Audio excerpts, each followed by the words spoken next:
नमस्कार विद्यार्थी मित्रांनो, स्वागत आहे तुम्हा सर्वांचे आपले यूट्यूब चॅनल ABK स्मार्ट स्टडीवर। तर मित्रांनो, आपला 2019चे आपले पेपर चालू आहेत। तर त्यामधील 21 जुलै 2019चा सकाळच्या सत्रातील म्हणजे 10च्या सत्रातील आपला शिफ्ट 1चा पेपर चालू आहे। तर या पेपरचे या अगोदर आपण 3 भाग पाहिले होते, ज्या 3 भागांमध्ये आपण सुरुवातीचे जे 75 प्रश्न आहेत ते आपण कव्हर केलेले आहेत संपूर्ण स्पष्टीकरणासहित, ते देखील तुम्ही पाहून घ्या। तर त्याच पेपरचा आज आपण इथे कितवा भाग 4था पाहणार आहोत। तर त्या 4थ्या भागामध्ये देखील आपण त्याचे शेवटचे राहिलेले महत्त्वाचे असे 25 प्रश्न पाहणार आहोत। तर आगामी येणाऱ्या तलाठी भरतीमध्ये तुम्हाला याचा फायदा होऊ शकतो, त्यामुळे तुम्ही कोणताही पॉईंट स्किप न करता हा व्हिडिओ पूर्ण बघा, तसेच तुमच्या मित्रांना देखील शेअर करा। चला तर आता वेळ न घालवता आपण आपल्या डायरेक्ट प्रश्नांकडे वळूयात। पाहूया त्या आजच्या या आपल्या भाग 4 मधील प्रश्न पहिला। तर प्रश्न पहिला जो आहे तर तो भारतीय घटनेशी संबंधित आहे। तर भारताची घटना टिंब-टिंबपासून लागू झाली। तर कधीपासून? तर भारताची घटना जी आहे तर ती 26 जानेवारी 1950, म्हणजे त्याला आपण प्रजासत्ताक दिन म्हणतो। म्हणजे कधीपासून लागू झाली ती? 26 जानेवारी 1950 पासून संपूर्ण देशाला लागू करण्यात आली होती भारतीय घटना। 26 जानेवारी 1950 त्याला आपण प्रजासत्ताक म्हणतो। तसेच ही घटना जी आहे तर ती मान्यता कधी मिळाली? तर 26 नोव्हेंबर, हे देखील विचारू शकतात। 26 नोव्हेंबर 1949 मध्ये त्याला म्हणजे संपूर्ण मान्यता मिळाली होती। म्हणजे संपूर्ण घटना समिती बैठकीमध्ये 26 नोव्हेंबर 1950ला संपूर्ण तयार झाली होती। 26 जानेवारी 1950 पासून अंमलात आली। पुढील प्रश्न, एका संघटनेमधील गुवान आणि हरीचा एकूण पगार 30,000 रुपये आहे। म्हणजे एका संघटनेत ते दोघे काम करतायत, कोण? गुवान आणि हरीश, या दोघांचा एकूण पगार किती आहे? तर 30,000 रुपये या दोघांचा मिळून।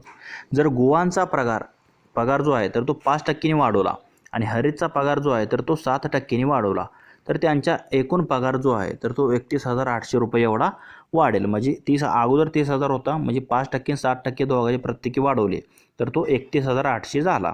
तर हरीशचा पगार त्यातला किती असेल आपल्याला काढायचा आहे। म्हणजे हरीशचा पगार आपल्याला काढायचा आहे, तर कसे काढतो आपण ते?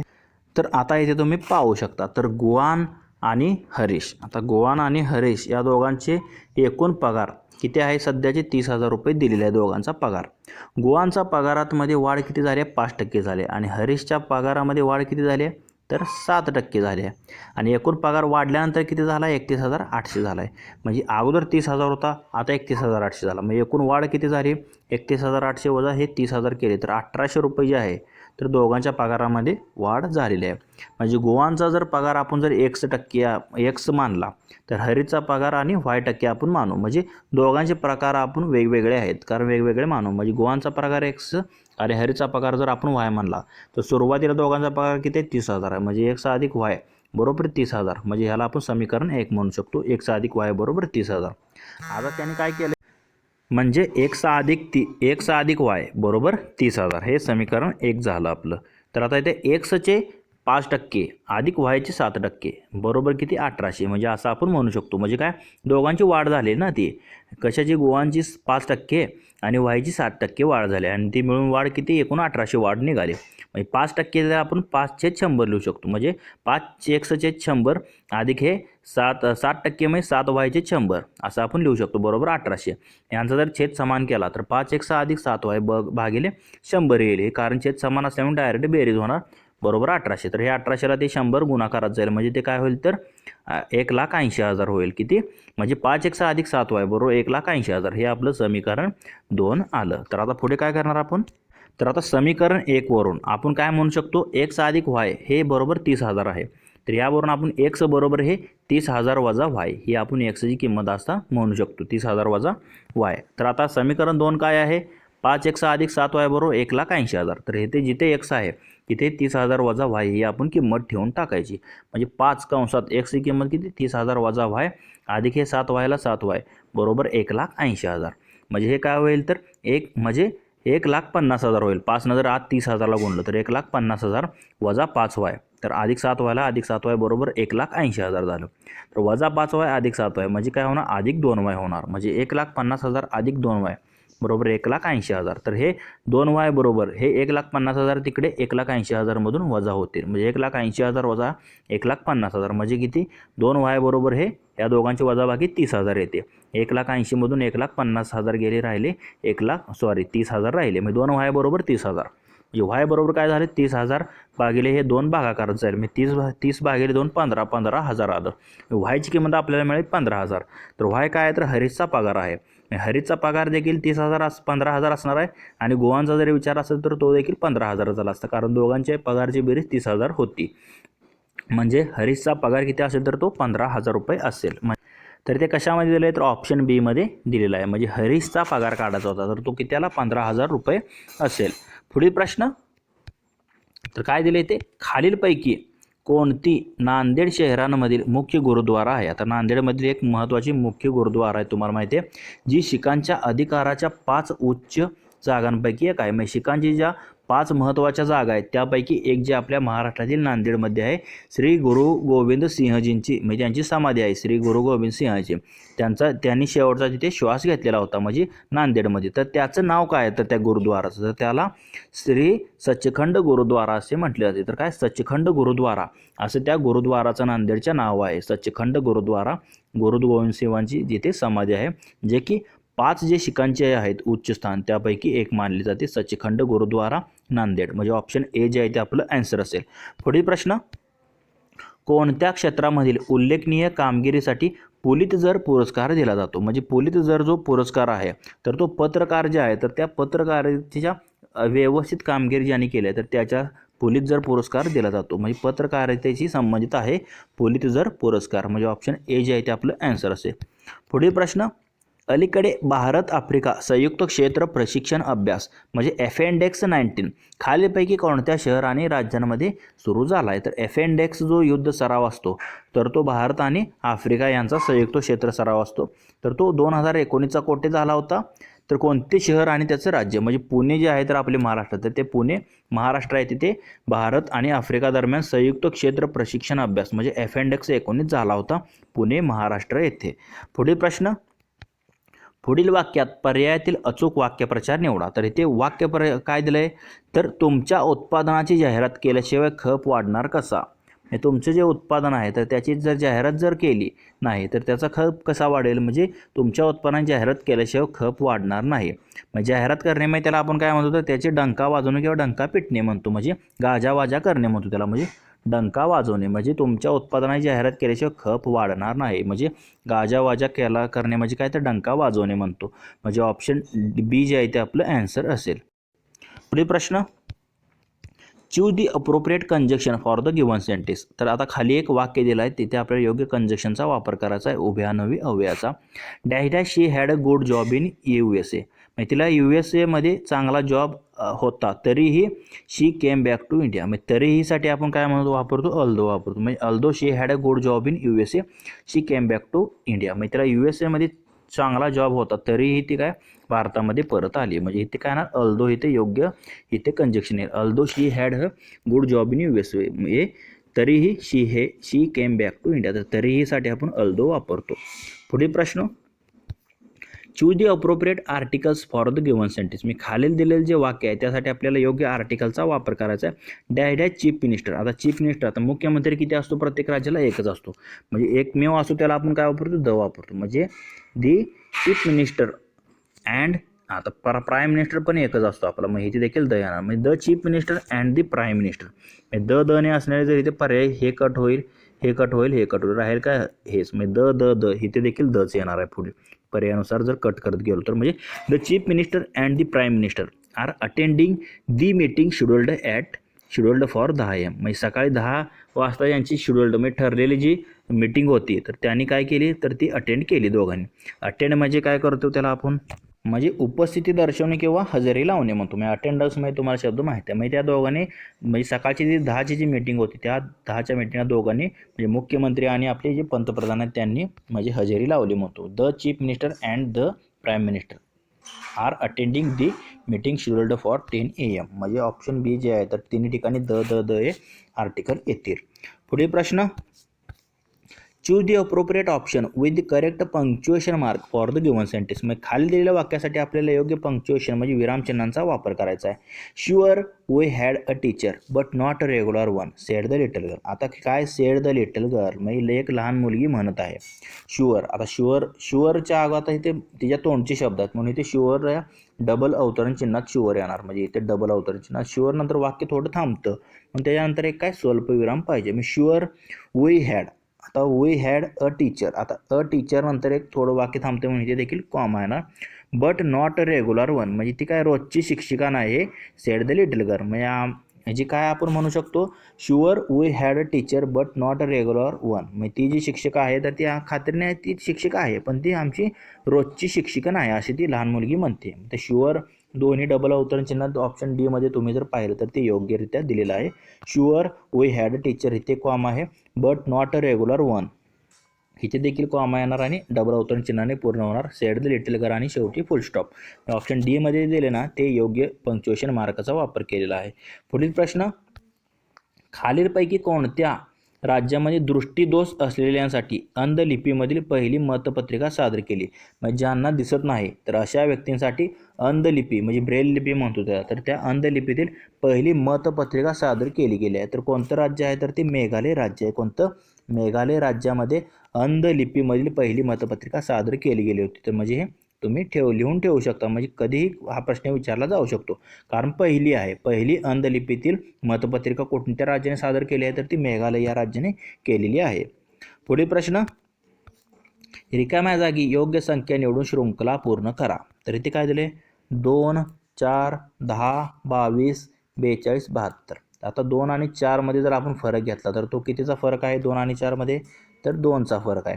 त्याप्रमाणे 4 आणि 10 मध्ये कितीचा फरक आहे 6चा फरक आहे. 10 आणि 22 मध्ये 12चा फरक आहे. त्याप्रमाणे 22 आणि 42 मध्ये 20चा फरक आहे. त्याप्रमाणे 42 आणि 72 यामध्ये कितीचा फरक आहे तर 30चा फरक आहे. 42 आणि 72 मध्ये 30चा फरक आहे. तर ह्या तर फरकामध्ये तुम्ही जर पाहिलं 6 आणि 2 मध्ये किती 4चा फरक आहे. 6 आणि 12 मध्ये 6चा फरक आहे. त्याप्रमाणे 12 आणि 20 मध्ये 8चा फरक आहे. त्याप्रमाणे 20 आणि 30 मध्ये 10चा फरक आहे. म्हणजे 4, 6, 8, 10 आणि आता 72 आणि पुढची येणारी संख्या यामध्ये 12चा फरक म्हणजे 12 आणि 30 किती 42चा फरक पाहिजे. म्हणजे 72 अधिक 42 जर केलं तर किती येतं तर 114 येतं. म्हणजे 72 आणि येणारी पुढची संख्या यामध्ये 42चा फरक पाहिजे. 72 आणि 42 किती येतं तर ते 114 येईल. म्हणजे ऑप्शन सी जे आहे ते आपलं ॲन्सर असेल. पुढील प्रश्न, वाक्यामधील सार्थ वाक्य ओळखा. म्हणजे एक साधं वाक्य म्हणजे योग्य वाक्यातलं आपल्याला ओळखायचं आहे. म्हणजे क्रियापदाने म्हणजे कर्त्यानुसार. तर सोसाट्याच्याच वाऱ्याने पानांची सळसळ सुरू झाली. तर पानांची काय असते हळहळ असते का नसते. खळखळ नसते. पाण्याची खळखळ असते. मळमळ नसते. तर वाऱ्याचे किंवा पानांची काय असते सळसळ असते. म्हणजे वाऱ्याने काय होतं पानांची सळसळ होते. म्हणजे सोसाट्याच्या वाऱ्याने पानांची सळसळ सुरू झाली हे आपण असं म्हणू शकतो. पानांची सळसळ असते हे लक्षात ठेवा. तेच आपलं योग्य वाक्य असेल ऑप्शन ए. पुढील प्रश्न, रिकाम्या जागी योग्य संख्या निवडून शृंखला पूर्ण करा. तर आता इथे शृंखला काय दिली आहे 3, 7, 17, 39, 79, 143. तर 3 आणि 7 यामध्ये कितीचा फरक आहे 4चा फरक आहे. 7 आणि 17 मध्ये कितीचा फरक आहे 10चा फरक आहे. त्याप्रमाणे 17 आणि 39 यामध्ये कितीचा फरक आहे तर 17 आणि 39 13, 9, 26 म्हणजे इथे तर 22चा फरक आहे. ते कितीचा आहे 22चा फरक आहे. त्याप्रमाणे 39 आणि 79 यामध्ये कितीचा फरक आहे तर इथे 39चा फरक आहे. तर इथे 40चा फरक आहे. आणि 79 आणि 143 यामध्ये कितीचा फरक आहे 43 आणि 21. तर इथे 64चा फरक आहे. 64चा फरक इथे जर तुम्ही पाहिलं तर 4 आणि 10 मध्ये इथे 6चा फरक आहे. 10 आणि 22 मध्ये इथे 12चा फरक आहे. 22 आणि 18 मध्ये इथे 22 आणि 40 मध्ये 18चा म्हणजे इथे फरक जो आहे तर तो 6च्या पटीत वाढत चाललेला आहे. मी 4, 10, 22, 40 हे कसे 6, 12, 18 तर 40, 18, 6, 24 म्हणजे 64 झालं. म्हणजे 6 चौक 24 आता 64 अधिक 30 होणार पुढे. मी 64 आणि इथे 30 होणार. 64 आणि 30 किती होणार तर ते म्हणजे 74, 84, 94 म्हणजे इथे 94चा फरक येणार आहे. म्हणजे 143 आणि येणार जी पुढची संख्या यामध्ये 94चा फरक असणार. म्हणजे 143 अधिक 94 जर केलं तर किती येतं 143 अधिक 94 4 आणि 3 हे 7 होतं 9 4 13 3 हात 4 1 1 आणि 1 2 होतं. किती होतं 237 होतं. म्हणजे पुढे येणारी शृंखला काय असेल तर संख्या तर ती 237 असणार आहे. ऑप्शन बी मध्ये दिले ते आपलं आन्सर असेल. पुढील प्रश्न, खाली दिलेल्या शृंखलेमध्ये अंकाचा एक विशिष्ट क्रम दिलेला आहे, त्यानुसार चुकीचा क्रम आपल्याला ओळखायचा. तर आत्तापर्यंत आपण हे विशिष्ट क्रम पूर्ण केले, जर चुकीचा क्रम ओळखायचा आहे तर ते 56 नंतर 57 आहे, परत इथे 48 आहे, इथे 73 आहे, 24 105. मग इथे 56 आणि 1 57, मग इथे 1चा फरक आहे.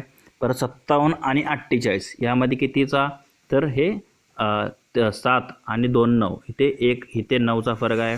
त्यानंतर इथे 48 आणि 73 यामध्ये, तर यामध्ये किती 56 आणि 57मध्ये 1चा फरक आहे. 57 आणि 48मध्ये 9चा, 48 आणि 73मध्ये 25चा फरक आहे.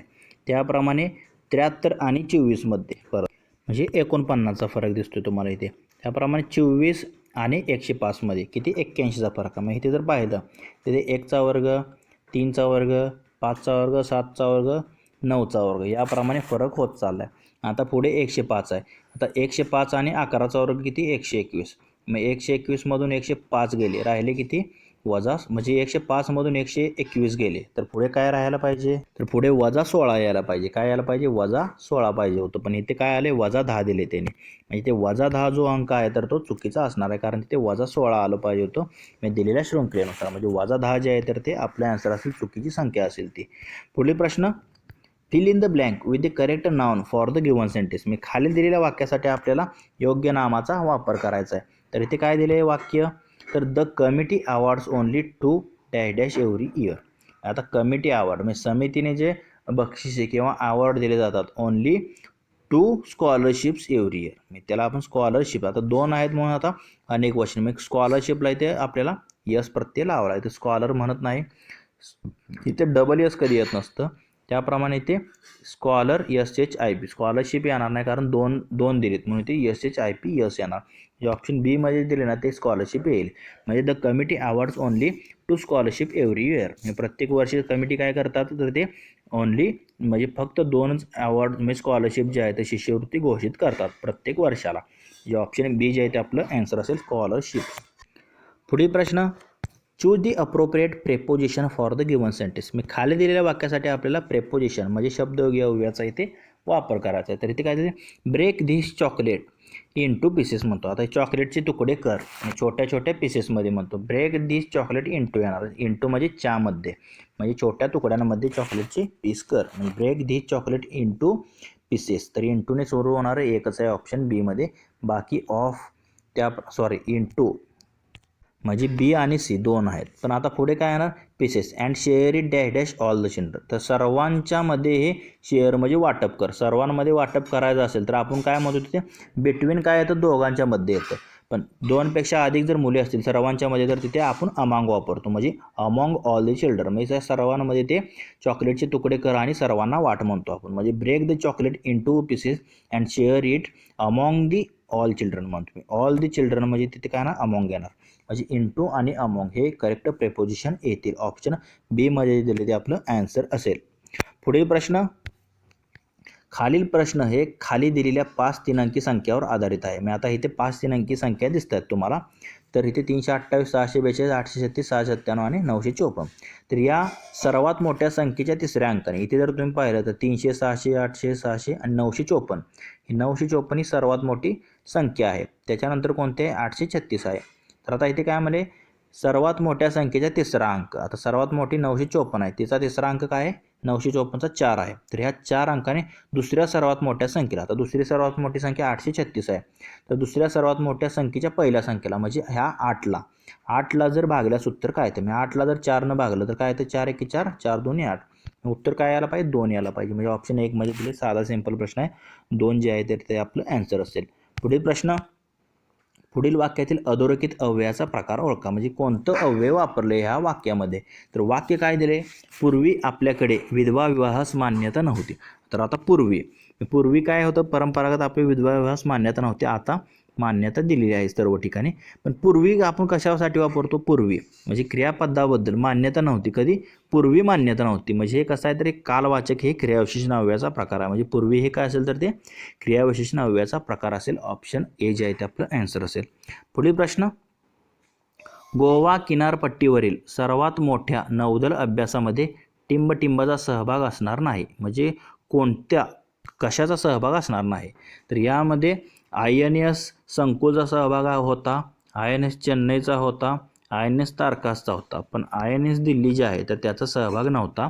गोवा किनारपट्टीवर जो सर्वात मोठा नौदल अभ्यास होता त्यामध्ये INS दिल्ली जे जहाज होतं मोठं तर त्याचा सहभाग असणार नाही. बाकी INS संकुल, चेन्नई आणि तारकाश यांचा समावेश होता. म्हणजे ऑप्शन डी जे आहे ते आपलं ॲन्सर असेल. INS दिल्लीचा समावेश नव्हता.